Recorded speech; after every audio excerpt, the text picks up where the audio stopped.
Hello and welcome to the Minimum Competence episode for Tuesday, May 30th, 2023. I'm your host for today, Andrew Leahy, a tax and technology attorney from New Jersey. In today's episode, we have the debt limit deal impacting the IRS, ShotSpotter in a tight spot, the impeachment of Texas AG Paxton, Trump escalates his attacks on judges, and Column Tuesday. Let's ease into the short week with some serious summer energy and read today's legal news. We have a different this day in legal history for today. On this day in 1431, Joan of Arc was burned at the stake. Born in France somewhere around 1412, she emerged as a pivotal figure during the Hundred Years' War. Joan, a peasant girl, claimed to receive divine visions that called her to rally the French against the English invaders. Numerous theories have been floated by modern scholars as to the underlying cause of the visions, but that makes little difference. Thereafter, and owing to them, she led armies into battle, achieved remarkable victories, ultimately contributing to the coronation of Charles VII as the rightful king of France. And as so often is the case with folks that lead such movements, the story did not end well for her. In a debt limit deal, President Joe Biden and GOP House Speaker Kevin McCarthy have agreed to reduce the IRS's funding by more than $21 billion from its $80 billion supplemental funding. The White House maintains that this cut will not significantly alter the IRS's operations in the coming years and believes the agency can proceed with its overhaul plans in the near term, though additional funding may be necessary in the future. McCarthy claims victory, stating that the bill will halt the agency's workforce expansion. The legislation trims $1.4 billion in IRS funding provided by Democrats last year and reallocates $10 billion from the Inflation Reduction Act to non-defense priorities in fiscal years 2024 and 2025. This reduction in funding may be seen as a win for Republicans who have sought to reclaim a significant portion of the allocated funds. The bill still requires House and Senate votes with limited time before the approaching deadline when the U.S. could run out of funds to pay its bills. The legislation sets federal spending benchmarks, suspends the debt ceiling until after the 2024 election, and includes various spending cuts across multiple programs. The IRS's requested funding increase has faced criticism from Republicans, but the agency argues that without sufficient operational funding, the supplemental money would be ineffective in transforming its infrastructure. The allocation for enforcement funding has been a contentious issue, with Republicans spreading false claims while Democrats defend the need for increased enforcement to ensure tax compliance among the wealthiest taxpayers and businesses, exempting those making less than $400,000. ShotSpotter, now known as Sound Thinking Inc., is facing an increasing number of subpoenas from attorneys seeking to either support or challenge criminal cases using its data. The company, based in Fremont, California, has been served with subpoenas several times a week and has been asked to produce data in over 250 criminal cases across 22 states. ShotSpotter's technology uses a network of microphones and sensors to detect possible gunshots, but this has led to arrests for unrelated crimes, putting the company at the center of a legal battle between prosecutors and defense attorneys.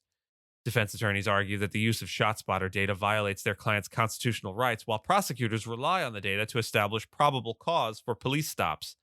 The defense bar believes it is necessary to subpoena ShotSpotter data, but as cases are decided by trial courts, both sides will gain a better understanding of how judges treat this evidence, potentially resulting in a decrease in subpoenas.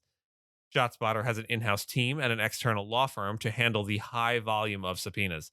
The reliability of ShotSpotter data has been questioned, with defense attorneys arguing that it is too unreliable to be used as evidence.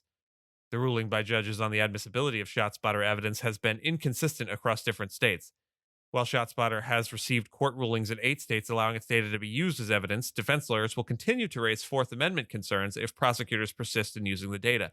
In short, the counter-argument to its use is that it lacks rigorous scientific testing and reliability comparable to the gold standard, which is DNA evidence.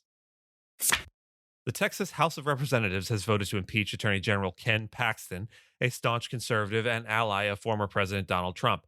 The vote came after a lengthy debate with 121 members in favor and 23 against impeachment. Paxton, who is accused by fellow Republicans of abusing his office, will now be temporarily removed from office pending a trial in the Senate. His wife, Angela Paxton, is a senator in the Texas Senate, which is currently in recess until Sunday. Paxton has denied the accusations and criticized the impeachment proceedings as unjust. The impeachment articles include allegations of improperly aiding a political donor, conducting a sham investigation against whistleblowers, and covering up wrongdoing in a federal securities fraud case.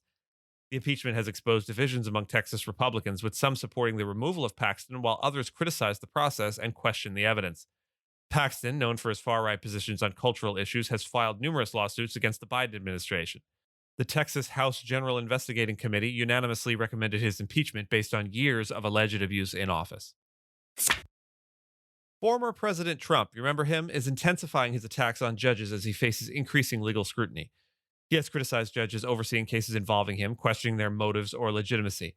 Trump has targeted the judge handling the civil case brought by writer E. Jean Carroll and the judge overseeing the hush money case brought against him by Manhattan District Attorney Alvin Bragg. This strategy is not new for Trump, as he frequently questioned court rulings during his presidency. However, his attacks on judges are notable as he campaigns for the 2024 presidential election, promising, quote, retribution for those who feel wronged by the government. Trump has taken to social media calling judges biased or partisan, and his attacks have raised concerns within the legal community. Observers warn that such irresponsible attacks undermine the justice system and the rule of law. Threats against federal judges have increased in recent years, and some judges and their families have received death threats due to Trump's criticism. The disruptions and threats extend beyond individual cases, potentially discouraging people from participating in the court system. While Trump's rhetoric alarms Democrats and some independents, only a few Republicans have raised concerns about his attacks on the judiciary. Trump's disregard for the norms surrounding the justice system raises questions about the fairness of his actions and the potential impact on ongoing cases. The responsibility often falls on bar associations and legal organizations to defend the legal system when judges are attacked. Trump's speech has been restricted in some cases, but in others, he remains free to discuss the cases and express his opinions on social media. It is unclear whether his strategy is strategic or primarily aimed at gaining public support and fundraising for his campaign. And finally, it's Column Tuesday, where this week I'm talking about the nascent free public filing option from the IRS. The IRS's report on implementing an IRS-run direct e-file return system has received widespread approval as it promises a public option for filing tax returns. However, ensuring data security and accountability is crucial when transitioning from a system dominated by for-profit private tax preparers to one dominated by a public entity. While public entities aren't inherently more secure than private ones, accountability for data leaks and mishandling is often lacking in the private sector.